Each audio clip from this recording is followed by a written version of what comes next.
A Hora do Ungido, com o pastor Paulo Messias. Olá, meus amados irmãos e irmãs, a quem vos saúdo com a graça e com a paz do Senhor Jesus. Eu sou o pastor Paulo Messias, da Igreja Videira de Canaã, Goiânia, Goiás, Brasil, para o mundo, chamado por Deus para pregar o Evangelho da Graça, para curar os enfermos, para libertar os cativos. Mas antes de orar com você, gostaria de compartilhar uma palavra de Deus. A sua adoração não sobe mais alto que a sua fé. Preste atenção, filho. Você não pode adorar a Deus sem fé. Adoração exige fé. Não é possível agradar a Deus sem fé. Nosso estilo de vida é a fé. O louvor é uma declaração do que cremos. Abraão é o exemplo de fé e adoração. A caminho de sacrificar o seu filho amado, ele disse para os seus servos: esperai aqui com o jumento. Eu e o rapaz iremos até lá, e havendo adorado, voltaremos para junto de vós. Gênesis 22, 5. Que tremenda fé! Abraão creu que Deus ressuscitaria seu filho das cinzas. Em Hebreus 11, 19, diz que Abraão considerou que Deus ressuscitaria seu filho das cinzas. A maior expressão de fé, ele chamou de adoração. A fé torna tudo possível. Marcos capítulo 9, verso 23, ao que lhe respondeu Jesus: se podes, tudo é possível ao que crê. Tudo é possível a quem? Que tipo de pessoa é essa? Jesus claramente responde: tudo é possível ao que crê. Quem crê não encontra limites. Pensamos que as coisas são impossíveis, mas para Deus não é impossível. Se você conseguir acreditar nisso, o impossível acontecerá na sua vida. No texto, Jesus desce do Monte da Transfiguração. Um pai se aproxima clamando por um milagre para seu filho. O menino era atormentado por espíritos malignos que tentavam matá-lo desde a sua infância. Era um tipo sério de feitiçaria sobre a vida do menino. No diálogo com o pai, Jesus diz: tudo é possível ao que crê. As coisas podem ser possíveis para você. A pergunta é: você crê? A fé determina o resultado. Precisamos reprogramar os nossos pensamentos para acreditar que tudo é possível para aquele que crê. Em 2024, cremos e declaramos que as portas de favor estão abertas para você. Um exemplo é o rei Ezequias. 2 milagres extraordinários ocorreram simultaneamente na vida do rei. Sabemos que Ezequias foi o restaurador da adoração com os salmos de Davi e Asaf. Ezequias abriu as portas do templo. Em 2 Crônicas 29, 3, no primeiro ano do seu reinado, no primeiro mês, abriu as portas da casa do Senhor e a restaurou. As portas estavam fechadas. Não havia mover de Deus sobre Judá. Ezequias abriu as portas simbolicamente. Ele o fez porque ele restaurou o louvor como estilo de vida. O profeta Isaías registra 2 acontecimentos espetaculares e milagrosos. Isaías 38:1. Naqueles dias, Ezequias adoeceu com uma enfermidade mortal. Veio ter com ele o profeta Isaías, filho de Amós, e lhe disse assim: assim diz o Senhor, põe em ordem a tua casa, porque morrerás e não viverás. Então virou Ezequias o rosto para a parede e orou ao Senhor. E disse: lembra-te, Senhor, peço de que andeis diante de ti com fidelidade, com inteireza de coração, e fiz o que era reto aos teus olhos. E chorou muitíssimo. Além da cura de Ezequias, Deus realizou um dos mais fascinantes milagres da natureza. Deus fez com que a terra parasse um movimento de rotação por 10 graus no relógio de Acácia. Isso 39 minutos e 50 segundos de acréscimo naquele dia. O universo todo foi alterado, toda a terra foi alterada em seu curso, o tempo foi mudado, tudo em favor de Ezequias. Deus fez isso para mostrar que a sua palavra é fiel. Deus quer realizar na sua vida grandes milagres. Creia nisso. Examine o exemplo de Ezequias. Se aconteceu por ele, pode acontecer para você. A primeira coisa fala de inteireza de coração. Ezequias não disse nada sobre ele ser perfeito. Deus não curou porque estava tudo correto em sua casa. Pelo contrário, Deus disse que estava uma desordem. Deus não mandou a doença, apenas avisou que ela era mortal. Existem enfermidades que vêm para a morte de alguém. Deus é poderoso para reverter qualquer quadro. Aleluia! A primeira coisa que o Espírito enfatiza sobre Ezequias é que ele é um homem de coração inteiramente para Deus. Devemos perceber o nosso coração. Deus não busca a perfeição em nossa conduta. Ele busca um coração sincero, um coração voltado para Ele. Jesus disse: os puros de coração verão a Deus. Ser puro é ser sem mistura. Não podemos misturar Deus com mais nada em nosso coração. Deus tem de ser o primeiro. O Pai procura os que adoram em espírito e em verdade, ou seja, com sinceridade. O critério de Deus é o coração e não a aparência. Devemos guardar o nosso coração das palavras erradas. Devemos guardar o nosso coração da imaginação errada. Quão importante é mantermos o nosso coração puro, sem contaminação, consagrados para Deus. Segunda coisa, coração cheio de fé. Os reis da Bíblia eram homens avaliados de acordo com seu coração. O profeta Hanani veio até o rei de Azar, de Judá, e lhe disse que Deus busca um coração de fé. A fé e a adoração caminham juntas. Deus busca adoradores que têm fé. Em 2 Crônica 16:9, porque quanto ao Senhor, os seus olhos passam por toda a terra, para mostrar-se forte para com aqueles cujo coração é totalmente dele. Nisso procedeste loucamente. Por isso, desde agora, haverá guerras contra ti. O rei Asa havia confiado no Senhor e Deus entregou seus inimigos. Porém, de forma incrível, ele mudou seu coração. Ele pediu socorro ao rei da Síria para vencer o rei de Israel. Ele confiou em homens e não em Deus. Se você quer força de Deus, tem que ter o coração totalmente para Ele. A adoração está completamente ligada a um coração cheio de fé para com Deus. Um coração que crê na palavra e pratica a palavra.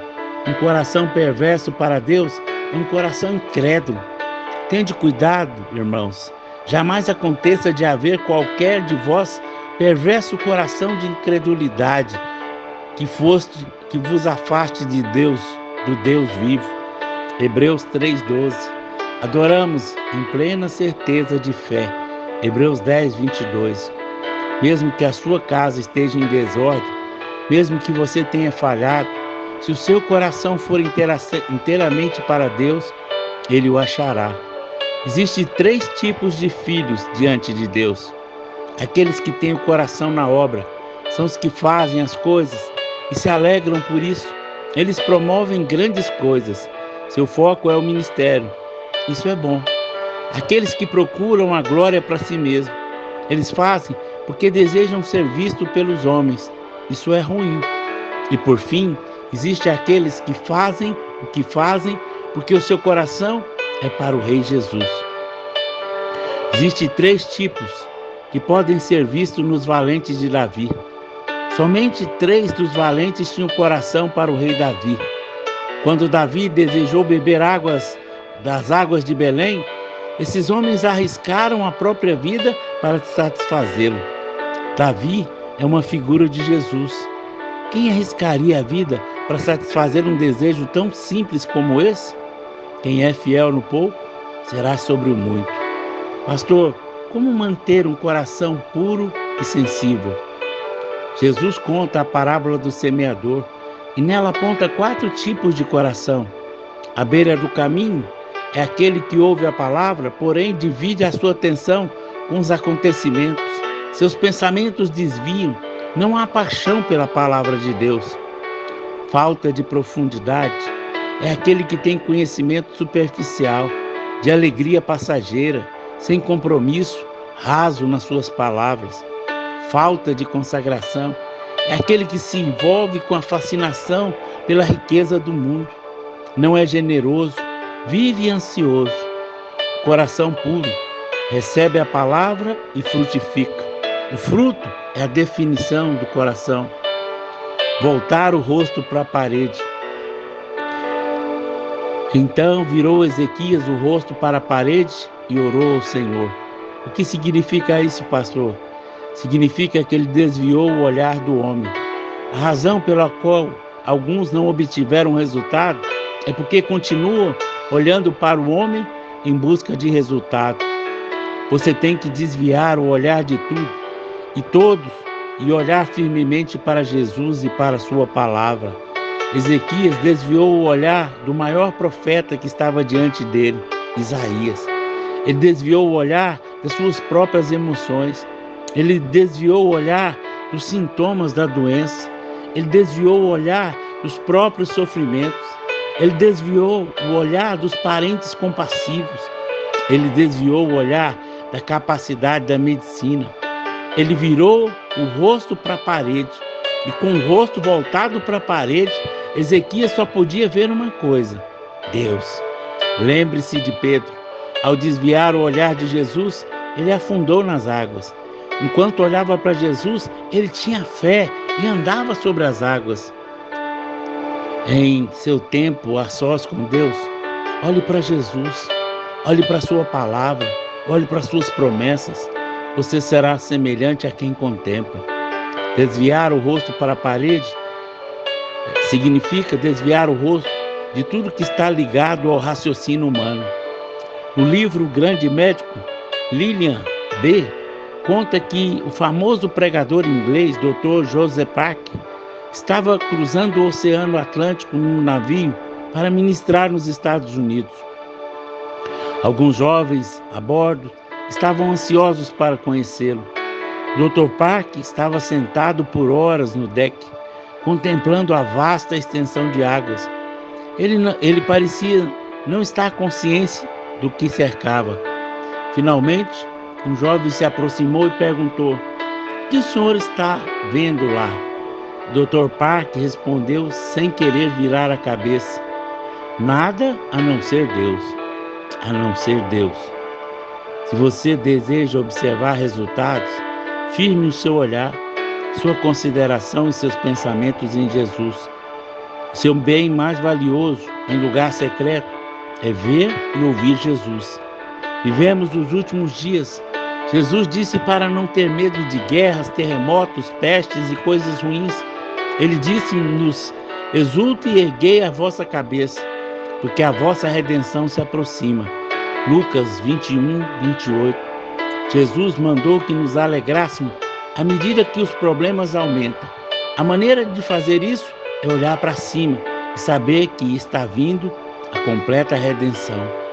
Você pode olhar para baixo, para a dor, para os problemas e perder a alegria da fé. Faça como quiser, mas eu olharei para cima, para Jesus. Eu sei que coisas boas e melhores estão vindo para mim. Aleluia! A terceira coisa, assuma a sua fé. Você recebeu fé quando nasceu de novo. Romanos 12, 3. A incredulidade não é algo que produz, algo produzido em você, mas é aceito por você. Ela não vem de fora, dos sentidos físicos do diabo. Ao contemplar Jesus, você terá fé, porque Ele é autor e consumador da nossa fé. Ezequias virou o rosto para a parede, Ezequias orou, Ezequias chorou. Não foi o profeta Isaías, não foi Deus, foi Ezequias. O que desejo dizer com isso, pastor? Você coopera com o milagre, através da sua fé. Assuma a sua fé. Deus espera que utilizemos aquilo que possuímos. Você tem a fé do tamanho de um grão de mostarda? Lembra do gergelim sobre o pãozinho? A semente de mostarda é parecida. Utilize pouca fé falando o seu problema e o milagre ocorrerá. Você precisa agir em fé, declarando a palavra de Deus sem recuar. Você tem que expulsar a incredulidade dos seus pensamentos. Vemos, pois, que não puderam entrar por causa da incredulidade. Hebreus capítulo 3, verso 19. Uma geração de homens não pôde entrar na terra prometida. Não foi por causa dos gigantes, foi por causa da incredulidade. Ouça o que Jesus disse para Jairo, o chefe da sinagoga, em Marcos 5,36. Mas Jesus, sem acudir a tais palavras, disse ao chefe da sinagoga: não temas, crê somente. Incredulidade e fé estavam presentes em Jairo. Jesus, em outras palavras, disse: lança fora a incredulidade. Não aceite as palavras ruins, apenas creia. A incredulidade virá à sua mente. Rejeite-a. Não temas, não aceite o medo. Se alguém lhe oferecer o veneno, você toma? Se alguém oferecer um convite para o suicídio, você aceita? Não aceite. Você tem algo a fazer. Somos cooperadores de Deus. Libere a sua fé pelas palavras de louvor e creia no milagre.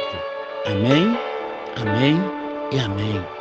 Pai, eu oro para que essa palavra toque o coração dos teus filhos, que a sua adoração não suba mais alto do que a sua fé, que eles recebam aquilo que eles estão clamando. Eu oro abençoando cada um deles, em nome de Jesus. Amém, amém e amém. Meu amado irmão, minha amada irmã, você que foi abençoado com essa mensagem, comente aí no nosso canal, nos ajude a divulgar, para que mais pessoas saibam que a sua adoração não sobe mais alto que a sua fé. Se você foi abençoado, deseja ser um semeador do nosso ministério, aí tem o número do Pix, que você pode fazer uma semeadura generosa. Através da sua semeadura, vamos levar pessoas para ter um encontro com o Senhor e também ofertar cestas básicas para aqueles que nada têm. Nos ajude, creia, tudo que você semear, Deus vai multiplicar na sua vida. Eu te abençoo em nome de Jesus. Amém. Amém.